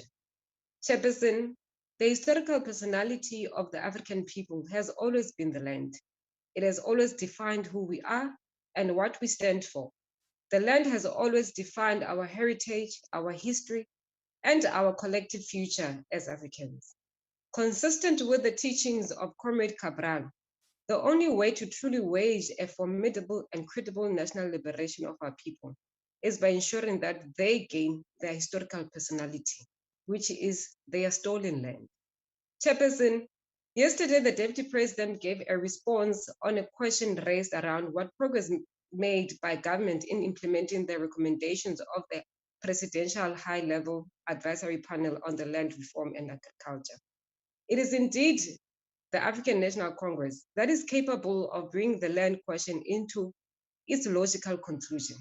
This logical conclusion is not to deny other citizens their citizen based on their race, class, or gender access to the land use and land ownership. Chairperson, the Congress of the People's Freedom Charter declares in 1955 that restrictions of land ownership on a racial basis shall be ended, and all the land will be redivided amongst those who work it to banish famine and land hunger. The Freedom Charter further envisioned a developmental role of the state in the agricultural economy when it states that the state shall help peasants with implements, seeds, tractors, and dams to save the soil and assist toilers, and that the people shall not be robbed of their cattle, and forced labor and farm prisons shall be abolished. Chairperson, this year is the 25th anniversary of the South African Constitution. And looking back, there is much to be celebrated, but still more to be done.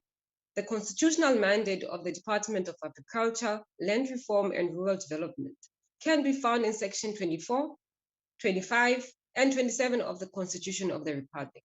These provisions are enshrined in the Bill of Rights, and it is not easy to tamper with these constitutional guaranteed rights. However, the process to amend Section 25 of the Constitution by this Parliament is necessary in order to redress the injustice of the past. Our Constitution and the Bill of Rights provides a firm basis upon which this beautiful country has been built upon. The land reform program in our country has a stable legislative framework that provides by the Constitution. Chairperson, there are three pillars of our land reform program, and that is the land restitution, land redistribution, and security of land tenure. Section 25, subsection 7 deals with the land restitution cases, and this is in respect of persons or communities dispossessed of their property, and gives effect to a Restitution of Land Rights Act of 1994 to administer the task to establish the Commission of the Restitution of Land Rights and Land Claims Court. And as the Deputy President said yesterday, key legislative and policy interventions such as land claims will be finalized, notwithstanding challenges associated with the land restitution cases. Over 2 million land claims have benefited from the transfer of 2.7 million hectares of land. This year alone, Chairperson, the department plans to finalize about 459 land claims. For 2021-2022 financial year, restitution program gets an allocation of about 3,512,866,000. The intention of this allocation is to acquire about 600 hectares of land for restitution for the purposes of agrarian transformation, industrial parks, human settlements, and rural development.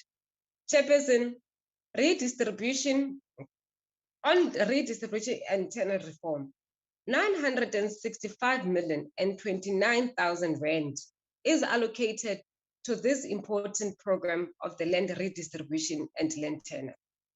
Chair, in order to fast-track the implementation of our slow-paced land reform program, the ANC 27 Nazareth Conference resolved that we must pursue with great determination the program of land reform and rural development as part of the program for radical socio-economic transformation, and the expropriation of land without compensation should be among the key mechanisms available to government to give effect to the land reform and redistribution. This vote, Chairperson, will acquire strategically located land for various land use. Chairperson, The current insecure land tenure system that we have inherited today is a legacy of a failed apartheid state. After major land dispossession, the majority of Africans were concentrated into former homelands, constituting only about 13% by 1913. Chairperson, it is said that African continent, north and south of Sahara, will both have a combined 2.5 billion population by 2050, and half will live by the cities. The South African population has grown by almost 20 million citizens since 1994, and it is projected that in South Africa, population growth will double by the year 2050 to 100 million citizens. This points to the utmost importance guaranteeing our food security. The allocation of 2 billion, 22 million and 66,000 rand towards food security demonstrates to us again that Chairperson, that this vote is committed to securing the nation's food supply. We would like to see support programs that will promote urban farming and whilst giving priority to rural women and youth who are at most time have to leave their rural communities for cities to searching for better opportunities. These women and youth in the rural areas are most to benefit towards the implementation of the state support invested in the Freedom Charter, and that is supporting farmers with implements, tractors, and seeds. Furthermore, Chairperson, the National Development Plan says that linking farmers to existing markets is not enough, as this would also require investment in agricultural infrastructure and sufficient water resources such as irrigation infrastructure. Land and water are intertwined, and we cannot begin to think of increasing agricultural productivity when the small-scale Black emerging farmers in Maluja Pufu in the Free State have no access to water to their farming enterprises, and in certain parts of the country, the quality of water is quite toxic. In conclusion, Honorable Chairperson, I stand on behalf of the ANC to support this vote 29 for the Department of Agriculture, Land Reform and Rural Development. In 1992, the 1992 ANC Ready to Govern policy guidelines said, Chairperson, the land redistribution processes or purposes, our policy should focus on expropriating land for redistribution, targeting land that is underutilized, land held for speculative purposes, and land obtained through nepotism and corruption. We have never, nowhere in our policy documents, promoted land grabs, land invasions, and this budget has not made any allocation for such. Chairperson, there are those who continue to make claims that we have not achieved much in the past 27 years of democracy. In responding to them, we quote one of the greatest African sons, Comrade Puma Nkrumah, when he says, "Those who judge us merely by the height we have achieved would do well to remember the depths from which we started." Thank you very much, Chairperson. Thank you, Honorable Matlati. Now I recognize the Honorable Minister, Deputy Minister of Agriculture, Land Reform and Rural Development, Honorable M. Sikwacha. Over to you, sir, Deputy Minister.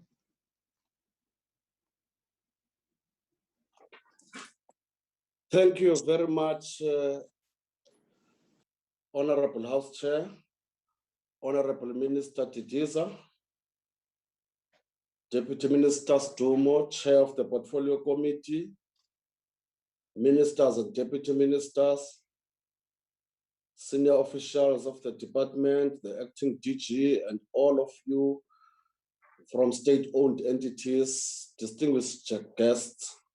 Honorable Chair, the month of May is recognized as Workers' Month globally. In our country, it's also significant for another reason.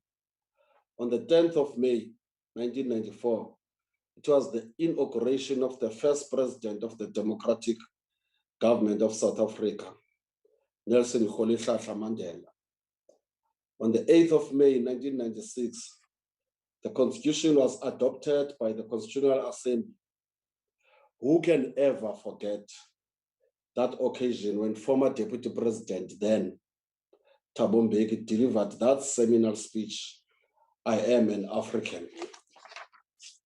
Chair, whenever we discuss land reform or embark on activities that restore the rights of land to previously dispossessed persons, we move from a point of departure which recognizes that an injustice was committed against the indigenous majority and that our decisions and actions should be deliberately and unapologetically designed to undo that situation.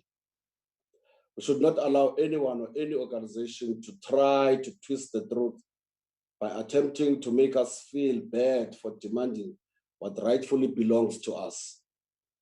During the title deed handover ceremony to the community of Kovi in the Bito municipality, I reminded the gathering about how what His Excellency President Ramaphosa characterized as the original sin was committed, how land and livestock were brutally and forcefully taken away from the rightful owners, as I narrated how Paul Kruger captures one battle in his memoirs. What we are doing is called justice, Chair. What we are doing is restoring the dignity of the majority of South Africans. When such dignity is restored, we are sure we can find peace. As former President Nelson Mandela reflected, and I quote, "Return land, which translates to wealth, back to the dispossessed majority, is an important task because it is one way of addressing the injustices of apartheid." Honorable Deputy Minister, if you can adjust your video so that you can see your whole face, please. Can you see me now? No, you are half still. We want to see your face. And now? No, little bit. Now? Yeah, there we are. That's it. Thank you very much. You may proceed. Thank you. We'll compensate the minute. No, you were supposed to be ready All- beforehand. No. Can we allow the Deputy Minister to continue? I'm presiding. All communities whose rights to their land have been restored through the title deeds handover events recently, we say to them, that is your land. Enjoy the benefits that come with being landowners. Be proud, walk tall. You now enjoy what is called security of tenure and keep it that way for generations to come. Cabinet in December 2020 approved the beneficiary selection and land allocation policy, which is aimed at expediting the land allocation process, which prioritizes women, youth, and persons with disabilities. The participation and protection of these vulnerable groups across the value chain of our economy is critical. This policy is already in the implementation phase within the various programs of the department. In the 2020-21 financial year, the department acquired 22,366 hectares of land for agricultural purposes. These included land for livestock, fruits, crops, forestry, and game.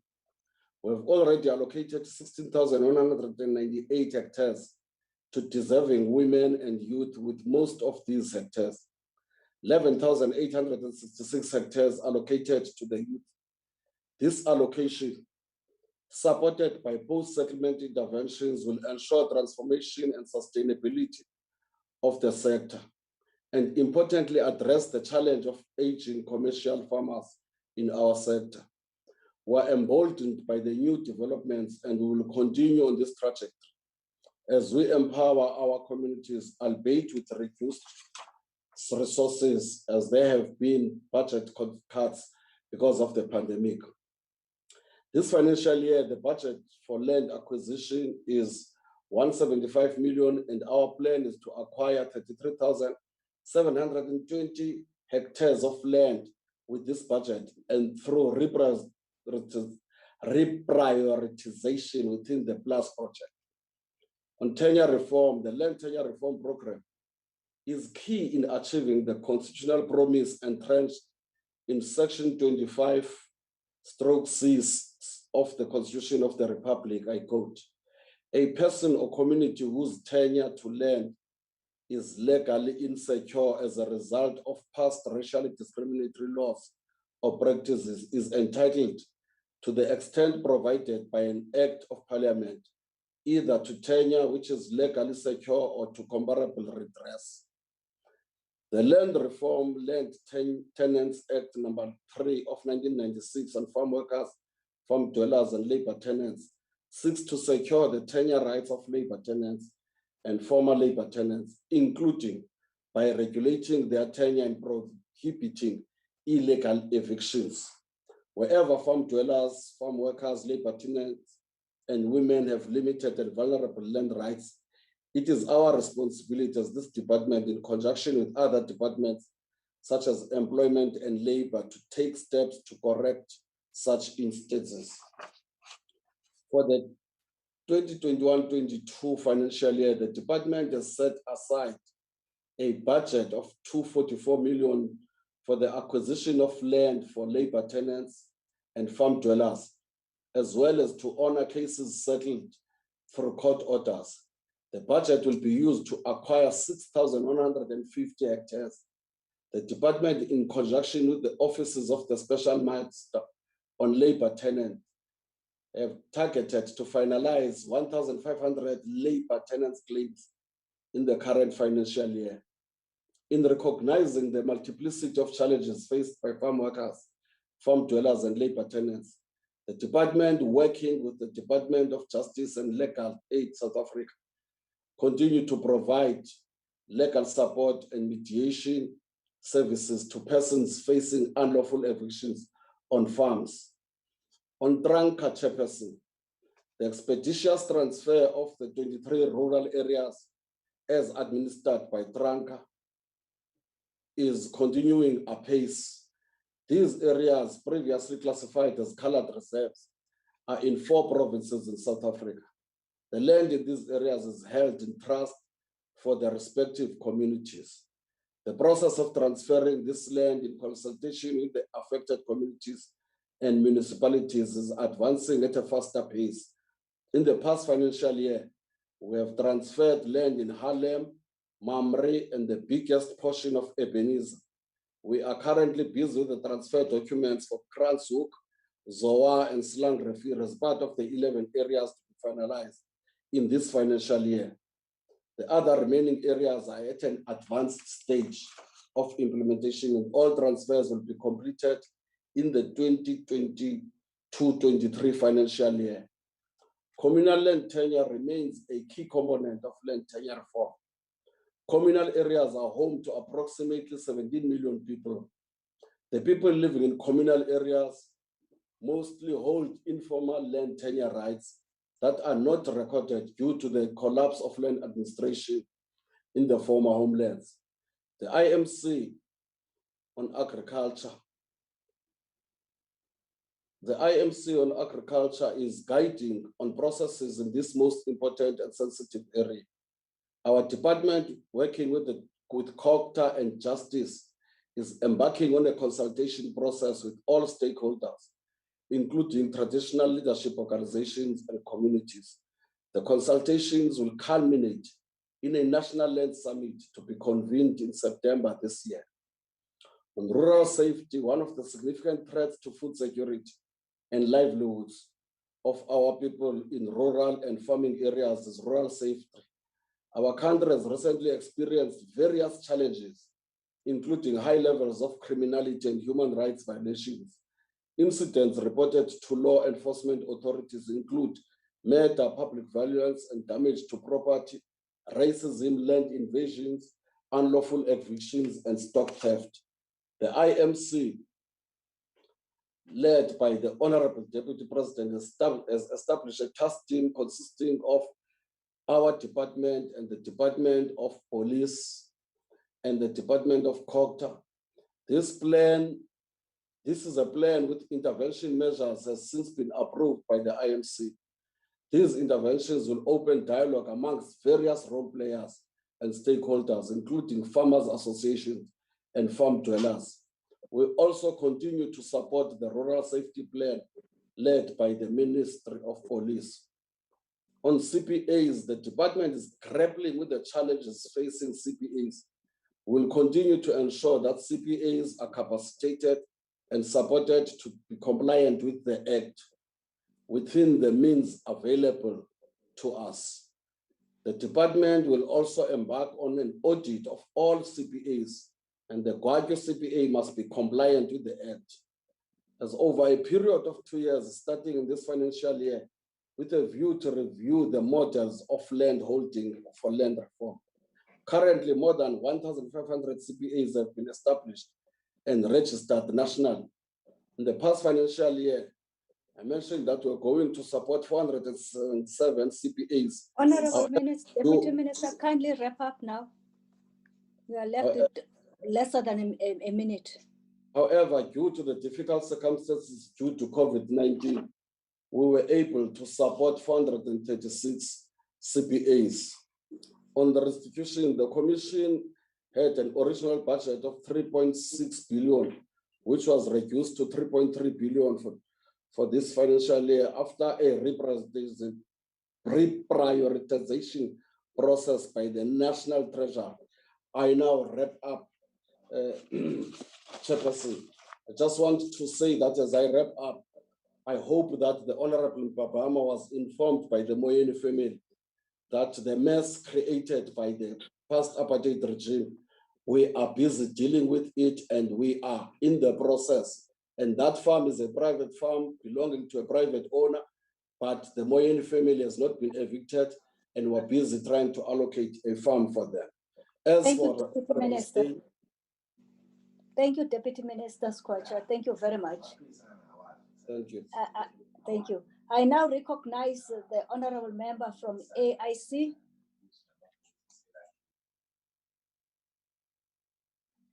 Now, Honorable Member from AIC.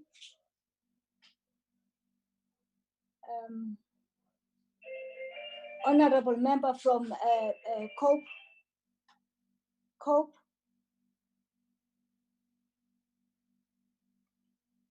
Honorable Member of PAC. Missing in action. Now I recognize Honorable Member from Al-Jama, Honorable Hendricks. Over to you, sir. Thank you very much, Honorable House Chair.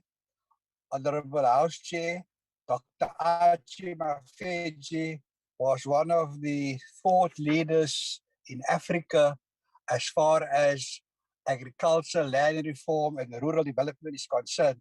And I can see that the minister has learned a few lessons from the leadership given by Dr. Archie Mafeji, who was also my mentor since 1960, and we had a relationship until he died.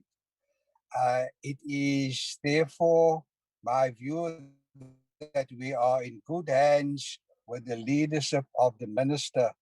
The chairman of the portfolio committee, Chief Nail on the head, and said that as far as restitution is concerned, we need to look our ancestors in the eye. So if we look President Mandela in the eye, we need to assure him that we've not given up the struggle to return the land of the Palestinians to them and to end the occupation, and not only return the land to them, but also their beds and furniture that has been confiscated over the last few days. It is not humanitarian to support those who are child killers and occupiers to have the right of defense. They've lost that right of defense, and no civilized person will grant them the right of defense if they are child killers and also occupiers and steal people's furniture and steal people's beds. Honorable House Chair, as far as restitution is concerned, I have acknowledged the hard work of the Deputy Minister Skwatsha. We appreciate it, but we feel that there has been a lapse in his oversight. How can he allow a restitution house in District 6 that costs 400 Rand, that this government must pay 4 million Rand for it? The Deputy Minister needs to sit down with the Minister and explain why there has not been proper oversight. And I will be visiting District 6 on an oversight visit with the Deputy President so that we can look President Mandela in the eye and tell him that the deed that he gave to the District 6 beneficiary trusts and development trusts will be honored in spite of other ministers changing the trust deed which President Mandela gave left, right, and center. We need to look him in the eye and restore the dignity and the promise that President Mandela made to the people of District 6, that every family that was forcibly removed will have a representative in District 6, no matter what timelines there are, so it can be a reminder for future generations of the effects of the Group Areas Act, which we now see in occupied Palestine.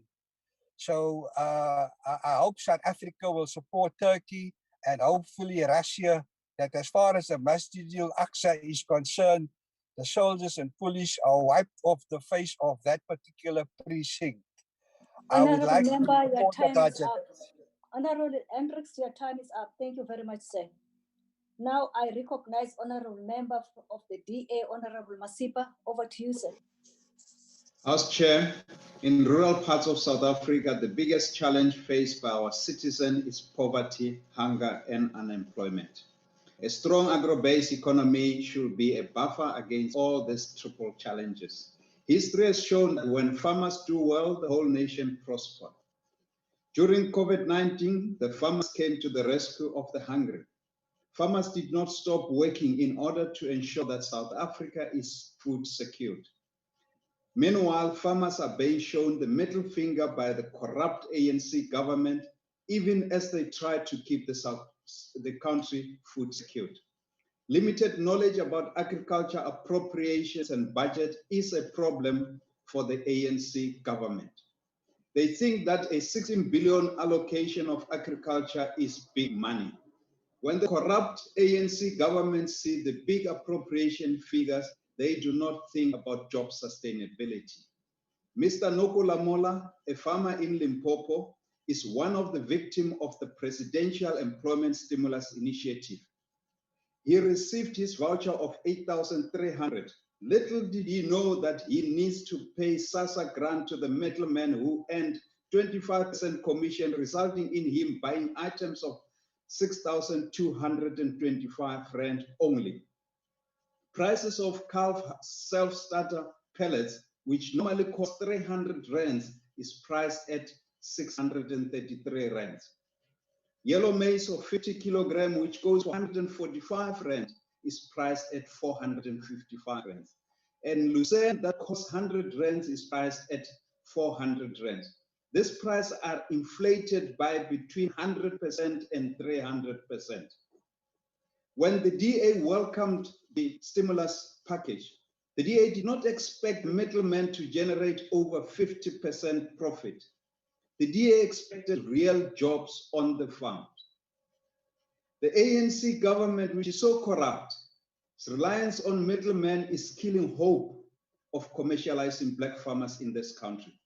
Worst of all, drought has not abated in parts of Central Karoo, Eastern and Northern Cape as yet, whilst farmers in the corrupt ANC governments received pittance from drought allocations due to middlemen who helped himself with SASSA grant from money meant for struggling farmers. The DA government in the Western Cape has continued to support struggling farmers with fodder without inflating their prices to help them keep jobs on the farms, which is the right thing to do.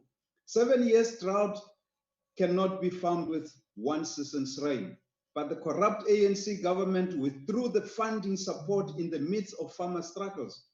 The DA conducted oversight at OPP and ARC. This strategic institution play an important role in fighting animal diseases and pests. They are struggling financially, these institutions, whilst monies are wasted on the middlemen who add no value.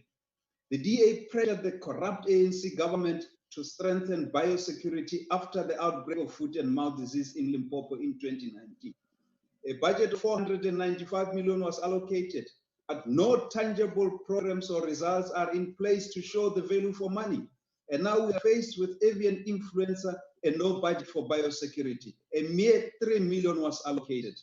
My plea to you, Honorable Minister, to stop wasting taxpayers' money on middlemen and prioritize sustainable jobs and national food security. I thank you, Chair. Thank you, Honorable Matsipa. Now I recognize Honorable Klape from the ANC. Over to you, ma'am. Thanks, Honorable Chairperson, Ministers, Deputy Ministers, Honorable Members. House Chair, let me join my colleagues in the debate of today's vote 29 of Agriculture, Land Reform and Rural Development. First and foremost, Honorable Steyn.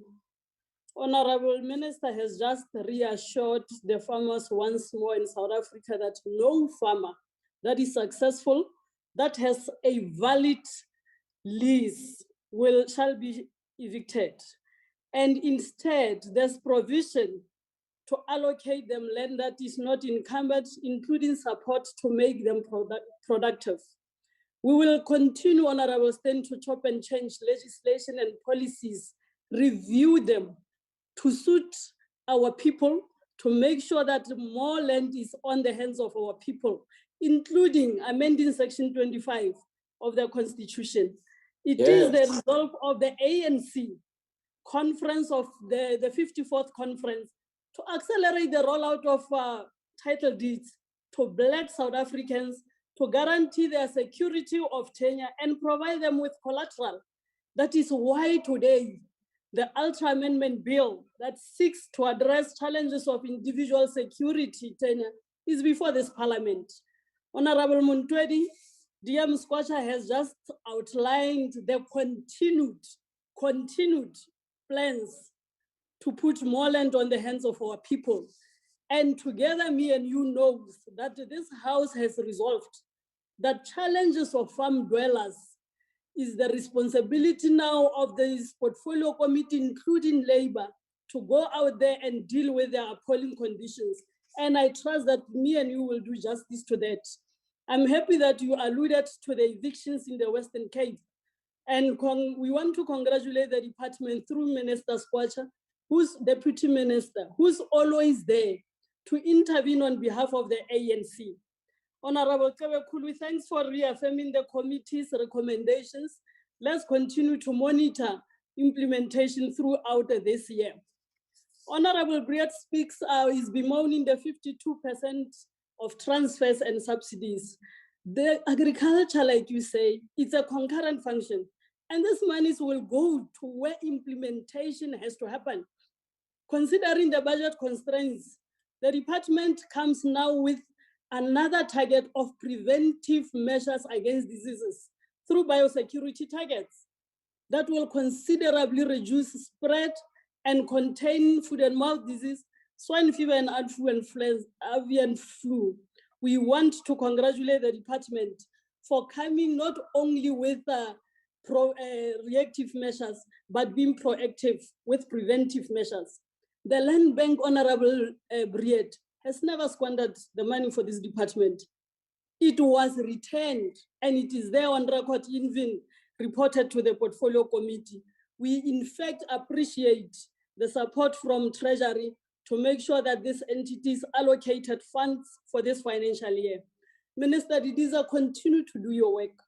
Your collaboration with the sector has made wonders.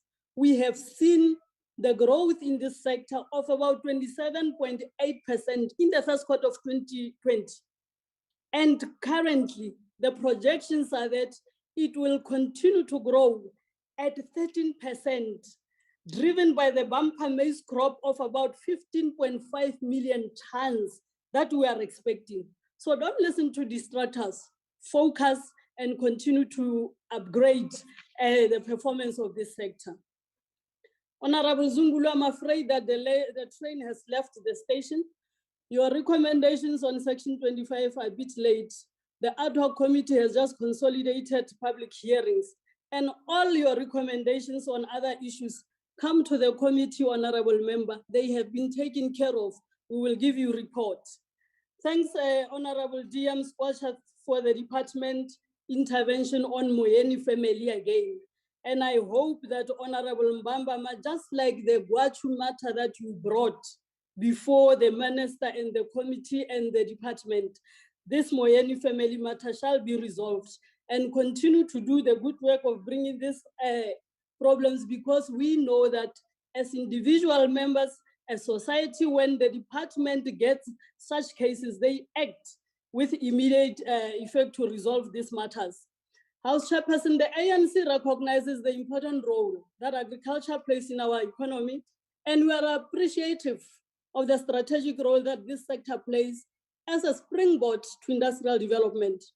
President Cyril Ramaphosa's 2020 address carried in it an underlying theme of economic growth, job creation, and transformation, amongst other themes. He reiterated a statement that has been made several times before, that agriculture is one of the industries with a great potential for growth. There's a clear need for accelerated land reform program to deal with skewed spatial planning, persistent land hunger, as well as to ensure food security. The 2021-22 budget vote 29 for the Department of Agriculture, Land Reform and Rural Development is critical to the realization of agrarian transformation. And Honorable Masipa, this vote receives a small percentage share on the national budget, much less than 10% of the national budget that the African Union 2003 Maputo Declaration on Agriculture and Food Security said must be allocated to agriculture, a position reiterated by the AU 2014 Malabo Summit. Honorable members, proper and effective land administration and management is essential to productive land use benefit. This program is underfunded at 758.2 million, and the highest allocation was only in the previous medium-term expenditure framework period. Behind the achievement of agrarian transformation lies a task of creating sustainable and progressive agricultural cooperative sector, including CPAs. Notwithstanding funding constraints, we take note that not enough resources are made available towards the development of cooperatives in the country, as less than 80 million has been allocated for this purpose. Cooperatives and CPAs development in the country will require considerable funding, and we urge the department not only to be concerned about CPAs' compliance to legislation, but their efficiency, administration, and operations to the benefit of land claimants. Honorable Chairperson, a total of 886.3 million has been allocated towards trade and marketing and economic development program within the department. Access to local and international markets by your local producers is very important and will impact positively to growth of the sector, as well as exchange of expertise knowledge. Last year in 2020, South Africa agricultural export equaled almost 150 billion, about 3% increase from previous year's economic performance. And this has a potential to increase given the unfolding opportunities offered by the African Continental Free Trade Area Agreement. The National Agricultural Marketing Council has been allocated 47.3 million to work towards the creation of a viable and inclusive agricultural marketing system, contributing to food security, economic growth, and development. Some of the funds allocated will be used to link small-scale producers with commercial agricultural markets. And this, honorable members, is important, especially for rural emerging small-scale farmers who are faced with multiple barriers of entry into the market. Members will remember that National Emerging Red Meat Development Program implemented by NAMAC as some private partners has helped to improve market access and the quality of animals thus participating in the red meat export industry that is said to be worth 22 billion. Honorable Chairperson, the ANC made a commitment to develop emerging and small-scale farmers and increase their agricultural production, invest in agricultural research and smart technologies. The allocation of about 1.2 billion to Agricultural Research Council will help innovate technologies that will improve agricultural productivity. To all our farmers out there, we wish you a good harvest in this current season always remember that yours is a noble profession. It is a profession of hope, like Brett Bryan once said, because every year spring comes and every year we plant those crops and try again every single year. The ANC supports this budget vote 29 for the Department of Agriculture, Land Reform and Rural Development. I thank you, Chairperson. Thank you, ma'am. Now I recognize the Honorable Minister of Agriculture, Land Reform and Rural Development, Honorable T.D. Didiza. Over to you, ma'am.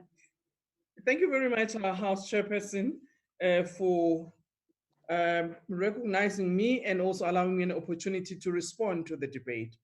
First and foremost, I would like to thank the Deputy Ministers as well as all the members of the Portfolio Committee and members who may not necessarily be sitting in the Portfolio Committee but from other parties who have made valuable inputs that we are taking into consideration on issues that they would like us to take note of. Metlape and other members have also responded to some of the issues that has been raised by members. Make ngithi nje ngesintu, ngibonge ikakhulukazi kubalimi ngoba kwesinye isikhathi uma sihleli kule ndlu yesishayamthetho siye singaqondi ukuthi abalimi bona yini abayibonayo. Yebo zikhona izinsolo la kwesinye isikhathi bebona ingathi kufanele silungise njengomnyango, kodwa okuningi bayabonga ukuthi lolo sizo umnyango olwenzile luhambe lwaba negalelo elikhulu emsebenzini yabo yokulima. Ngiyafisa ukuthi mhlambe ngesinye isikhathi sithi noma sigxeka kodwa futhi sikhumbule ukuthi ngempela masingabe sesithetha ezimithiyo. Ngikhulume nje ku dadewethu uzakwethu uStein. Izinto aye azisondeze emnyangweni ukuthi sizibheke njengawo wonke amalunga uma enezikhalazo siyazilandela futhi siyibuyisele impendulo.